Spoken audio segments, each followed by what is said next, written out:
14th verse and read down to the end, which is the 22nd verse. Because, in this society, you worry about getting a woman pregnant and all that. Well, you ain't going to be worrying about no protection in the kingdom, man. You're going to have all babies all over the place, man. You're going to have children that you don't even know that those are your children, man. Okay? Because in our kingdom, your women are not going to be messing around getting all frustrated with the children either. You're going to have servants, man. I want to mention another movie, all right? I always put the movies in because movies illustrate what I'm saying and what other brothers are saying. Go see the movie, which all of y'all seen. If you ain't seen it, you ain't black or you ain't an Israelite. Coming to America. The first scene of Coming to America, the first maybe 15 minutes, the way he got up in the morning, they had somebody wipe his ass, which that's not going to happen in the kingdom, all right? But everything else, you have women bathing you, talking about the royal penis has been washed and all that, cleaned and all that, man, you know?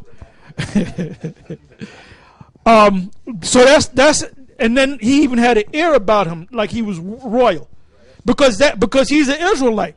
Eddie Murphy and Arsenio Hall, they're Israelites, man. Oh, and by the way, Arsenio Hall, he was on The Last Apprentice, and he won that whole thing. And I saw the whole show, man. He won that whole thing, man. You know? That dude is, yep, of course, yep. But another movie besides that one is The Last Emperor. Y'all got to see that movie. You can probably catch it on YouTube. Right. I saw it when it first came out, but they showed you as from the time that he was a baby, all right, until the time he grew up. Now there was a scene when he was about maybe 10 years old where he had this Chinese woman. She looked good too, brother, you know, and anytime he wanted to suck on the titty, you know, he'd give her that look, and then she'll pull that titty out, and then he'll just go to sucking on it at the age of 10 or 11. Now, see, if you had a son and you had a woman that came over that was having sex with your son at 10 or 11 years old, they'll lock your ass up. But they didn't do that back then, man. So when he became a grown man, he knew everything about a woman, man. He knew how to deal with women, man.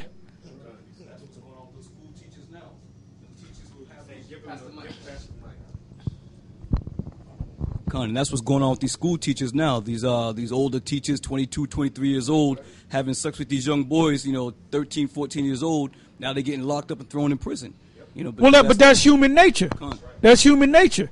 But see, in our kingdom, my first son, my second son, my 2000 son, when he hits a certain age, he gonna understand women. He gonna have a little woman that he's gonna play with, man.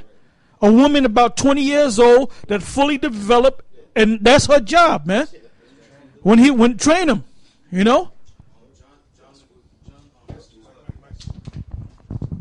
comedian John Leguizamo, he has said that his father took him out to get a prostitute when he was like 12. Well, that's big among the tribes. That's big among the tribes, man.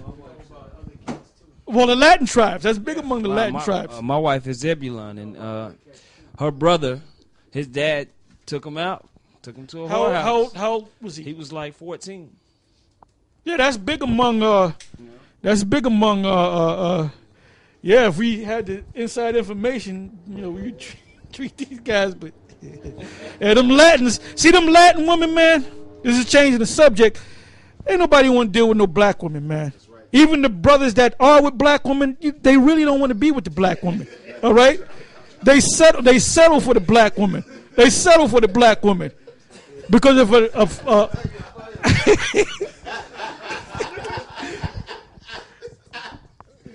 I don't want to hurt no feelings or step on nobody's toes and whatnot, man.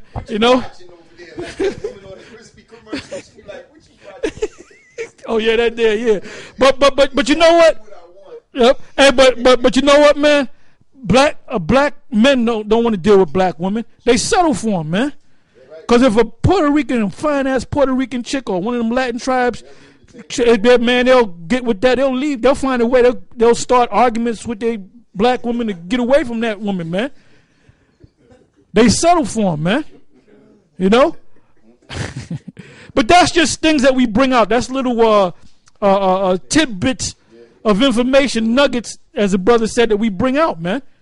Because that's part of life. When we first started speaking, we used to come out, be on the camp the first year. We used to say, look, if you need a woman, go get you a prostitute. And everybody had a big deal about it, man. You know? But I can go into the scriptures and show you that Judah's Tamar, all right, he popped her, all right. Then he went looking for her. He wasn't all, he said, where's that woman, that harlot? He wasn't ashamed of it because that's what they did.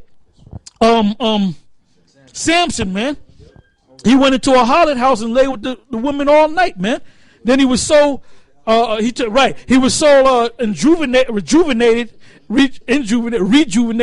that he went and took the city gates and put it on his back. All right, and he was with the women all night, man. They wasn't playing Parcheesi, man. They were, getting it in, as they say, But go ahead, Hosea. Yep, the Most High told Hosea to get a prostitute, man. And back then, you would give the harlot, you would give a certain amount of silver, right? And you would say, basically, that's a renter wife, because what she did. And if you have experience dealing with prostitutes out there, I don't know how many of you have, but a lot of them will tell you, well, look, you by yourself, Poppy, I stay for about 3 weeks and I'll cook for you. I know how to cook, and I'll rub your back and I'll iron your clothes. I'll clean the house for you. And then the main thing, you gotta clean other things. So you clean out your colon if you need it, baby. Yep. They got jobs, they just want to get laid. Yep. Y'all don't want no ties. Yep. Keep that right what you got between your legs for me. Yep. And I don't care what you do over there or who you get over there. I don't want to know about it because I got told that. As long as that right there, I'm getting some. Yeah, but that's reality, man. That's all a part of reality, and that's going to be a everyday thing in the kingdom. You're going to have as many. If you want 1,000 wives, you can have 1,000 wives. If you want 10,000 concubines, you can have 10,000 concubines, man. See, this white man, this Edomite, he done fucked up every damn thing. That's why we got to get rid of him, man. We got to get rid of him because of his GMOs, genetically modified organisms. They have what's called Prop 37. Y'all know about Prop 37? Google that, man. They're going to court to see, because in every country, China, Russia, every country, if they sell you GMO foods, they got to put it on the label. This is GMO.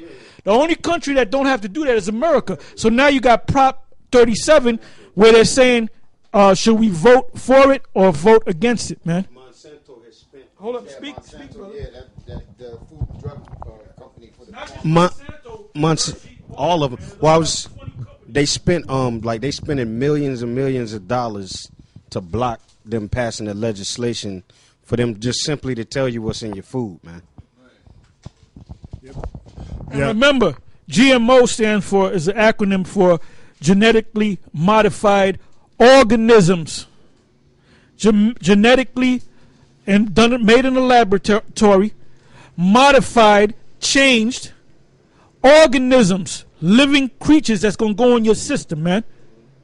And the corn, you got to stay away from corn, because they said no matter where you go to get corn in this country, 80% of corn is GMO corn. And even Whole Foods that claim that